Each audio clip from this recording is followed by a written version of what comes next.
Hello dear students, once again Upse here with you all, and in today's topic we will learn about how can we create a database through SQL commands. As you know, DDL, तो data description language के through जो कि part है आपके SQL commands का, उसके through हम किस तरह से एक टेबल को क्रिएट करते हैं, उसका कोड कैसे टाइप करते हैं, उसमें आज आप जान पाएंगे। तो बढ़ते हैं इस चीज़ की तरफ। TDL क्रिएट कमांड का हम यूज़ करेंगे यहाँ पर। यहाँ हम जो टेबल क्रिएट करने जा रहे हैं इसमें आप ध्यान दीजिए। पहली चीज़ मैं बताता हूँ, इसमें कॉलम पैरामीटर दिया हुआ है जो कॉलम का नाम होगा। दूसरा पैरामीटर जो है डाटा टाइप है। और डाटा टाइप का मतलब है कि आप किस तरह के डाटा को, मतलब किस टाइप का डाटा आप उस कॉलम में एंटर करेंगे। तो यहाँ क्रिएट टेबल कमांड दिया हमने, create table.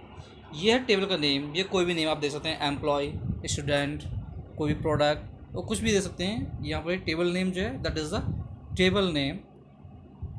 And next one is column one. ये कॉलम वन है, कोई भी आप कॉलम दे, ये आप यहाँ पर डाटा टाइप देंगे। इसके बाद कॉलम वन दे करके ये ब्रैकेट में आपका डाटा टाइप होगा। दूसरा कॉलम नेम फिर आपने ये पैरेंथेसिस, ये जो कॉमा है इनको हम बोलते हैं सेपरेटर। ये किसी कॉलम को सेपरेट करता है कि यहाँ पर एक कॉलम फिनिश हुआ है, इसके बाद नेक्स्ट कॉलम स्टार्ट है। कॉलम वन हो गया, column to data type, column three data type. इस तरह से हम वन बाय वन कॉलम को एंड कर सकते हैं। ये लास्ट में जो आप देख रहे हैं ये इसका टर्मिनेटर, ये जो है सेमी कॉलम बना हुआ है, ये सेमी कॉलम जो होता है इसको हम बोलते हैं टर्मिनेटर, या हम इसको बोलते हैं पैरेंथेसिस। पैरेंथेसिस का मतलब ये है कि ये कमांड यहाँ पर फिनिश हो चुकी है। ओके, तो इस तरह से हम किसी टेबल को क्रिएट करते हैं। ये सीधा सा सिंटैक्स था, एक एग्जांपल आपके सामने रखते हैं अभी, जहाँ हम भी जान पाए किस तरह से हम किसी टेबल को क्रिएट करते हैं। तो आगे देखिए, इसमें ये जो एग्जांपल आपके सामने है, इस तरह से यहाँ पर एक पर्सन नाम के टेबल को हमने क्रिएट किया है। टेबल का नाम क्या है? पर्सन्स। ये पर्सन्स नाम के टेबल को हमने क्रिएट किया है, ठीक। और इसमें जो 5 कॉलम्स ऐड किए हुए हैं, पर्सन आईडी है जिसका डाटा टाइप इंटीजर है, लास्ट नेम नाम से एक हमने कॉलम के वेरिएबल कैरेक्टर, मतलब यहाँ पर टेक्स्ट ऐड कर सकते हैं। फर्स्ट नेम है, यहाँ आप टेक्स्ट, वेरिएबल कैरेक्टर मतलब टेक्स्ट फॉर्म होता है, यहाँ पर ऐड कर सकते हैं। एड्रेस में भी आप, और ये जो 255 दी है नंबर्स रेंज, ये आप कितने नंबर तक या आप कितने लेटर्स तक यहाँ टाइप कर सकते हैं। सिटी वेयर केयर में आप 255 कैरेक्टर तक यहाँ टाइप कर सकते हैं। और इस जगह पर ये आपका जो है कॉलम फिनिश हो गया यहाँ पर। और ये क्रिएट जो कमांड है यहाँ आपने इसको ब्रेक लगाया, इसको टर्मिनेट किया। तो इस तरह से यहाँ पर पर्सन एक टेबल क्रिएट हो जाएगी जिसमें ये 5 कॉलम्स होंगे। और ये किस तरह से दिखेंगे आपको, ये आप नेक्स्ट स्लाइड पर देखेंगे। यहाँ आप देखिए द पर्सन नाम की जो आईडी थी, वो जो टेबल थी वो क्रिएट हुई, और इसमें ये 5 कॉलम्स जो हैं वो इस तरह से आपको दिखाई देंगे। Person ID, last name, first name, address और सिटी। यहाँ पर ये जो आप देख रहे हैं ब्लैंक एरिया है जहाँ पर आपको फर्स्ट रिकॉर्ड शो होता अगर आपने वहाँ ऐड किया होता। ये इंसर्ट कैसे करते हैं, ये DML कमांड में आएगा। तो DML कमांड में नेक्स्ट क्लास में नेक्स्ट शेयर करा पाऊँगा, क्योंकि धीरे धीरे आप चीज़ समझ पाएंगे। अभी हम सिर्फ इतना समझेंगे कि हम स्ट्रक्चर कैसे क्रिएट करते हैं टेबल का, ठीक है। तो टेबल का स्ट्रक्चर कैसे क्रिएट होता है और इसमें क्या क्या चीज़ें हो सकती हैं वो भी आपको बताते हैं आगे हम। तो आगे चलते हैं इसमें। अब यहाँ पर हम ये देखेंगे कि अनदर टेबल हम पहले बने टेबल से किस तरह से क्रिएट करते हैं। As I have noted A copy of an existing table can also be created using create table command. create table command के थ्रू आप ना सिर्फ न्यू टेबल क्रिएट करते हैं, बल्कि ऑलरेडी एग्जिस्टिंग टेबल से भी आप एक न्यू टेबल क्रिएट कर सकते हैं। वो कैसे होता है? फॉर एग्जांपल जैसे यहाँ दिया हुआ है, the new table gets the same column definitions, all columns or specific column can be selected. ध्यान देना, can be selected. If you create a new table using an existing table, the new table will be filled with the existing value from the old table. मतलब ये कि आपने पहले से बनी हुई टेबल से जो ऑलरेडी एग्जिस्ट टेबल है उससे न्यू टेबल क्रिएट करते हैं। तो अगर पुरानी टेबल के अंदर कुछ वैल्यूज़ एंटर है तो वो न्यू जो टेबल आप उस पुरानी टेबल से, मतलब ये कि जैसे लार्ज टेबल से हम जो स्मॉल टेबल क्रिएट कर रहे हैं तो स्मॉल टेबल के अंदर भी वो डाटा ऑलरेडी क्या कहते हैं इन्वॉल्व हो सकता है, वो ऑलरेडी वैल्यू वहाँ इनपुट हो सकती होगी जो कि पहले से वहाँ अवेलेबल थी। तो उसको हम कैसे करते हैं इसमें हम चेक करते हैं आगे, ये आपको बताते हैं होगा कैसे। तो कमांड देते हैं उसके लिए, या आपको दिखाते हैं यहाँ पर। तो ये सिंटैक्स दिया हुआ उसके लिए, ये से आप यहाँ देख रहे हैं क्या कि दिया हुआ है क्रिएट टेबल, मतलब टेबल क्रिएट तो कमांड हो गई, टेबल क्रिएट कमांड हो गई। और ये न्यू टेबल हमने दिया है कि न्यू टेबल क्रिएट होनी है इससे। एज क्या सेलेक्ट करना है, सेलेक्ट यहाँ कमांड है, जो ब्लू कलर में कमांड सभी है, एज नहीं है, एज सेलेक्ट एक कमांड है। कॉलम 1 एक कॉलम वहाँ सेलेक्ट किया, एक कॉलम 2 जो भी आप नाम देंगे वो यहाँ से वो कॉलम इन्वॉल्व हो जाएंगे। फ्रॉम, और ये उस टेबल का नाम है जो पहले से बनी हुई टेबल है। तो इस जगह हम जो देंगे, यहाँ मैं कलर चेंज करता हूँ, यहाँ जो है ये तो उस पुरानी टेबल का नाम होगा जिससे आपको टेबल बनानी है, और यहाँ जो आप न्यू टेबल बना रहे हैं उस टेबल का नाम होगा। इस तरह से हम पुरानी टेबल से एक न्यू टेबल क्रिएट कर सकते हैं। ये तो सिर्फ था उसका सिंटैक्स। होता कैसे कैसे हुआ उसका पूरा जो कोड है कमांड है यहाँ पर दिया हुआ है, देखिए create table, create table command है। टेस्ट टेबल नाम से एक न्यू टेबल नहीं है। As select person ID, person name, person नाम की जो हमने टेबल बनाई थी उससे हमने वापस लिया है। ऊपर मैंने हेडिंग दिया था फॉलोइंग इसको creates a new table called test tables which is a copy of the person table, जो कि पर्सन जो टेबल हमारे पास पहले हमने अभी बनाई थी उस टेबल से मैंने ये 2 कॉलम लिए हैं और मैंने एक न्यू टेबल बनाई है। तो अगर उस टेबल के अंदर पहले से जो पर्सन आईडीज़ दी हुई हैं, जो पर्सन नेम दिए हुए हैं, वो मेरे न्यू टेबल में ऑलरेडी अपने आप इन्वॉल्व हो जाएंगे या शो हो जाएंगे। तो इस तरह से ये कमांड दी हुई है कि हम किसी एग्जिस्टिंग टेबल से न्यू टेबल कैसे क्रिएट करते हैं।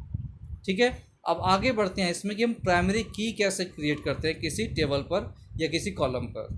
मैं आपको पहले बता दूं, फिर से रिपीट करता हूं, what is primary key. Actually primary key is a column और एक column key that is use to keep the records. किस वे में होता है, थोड़ा जोर लगाइए माइंड पर, पहले आपको बताया था।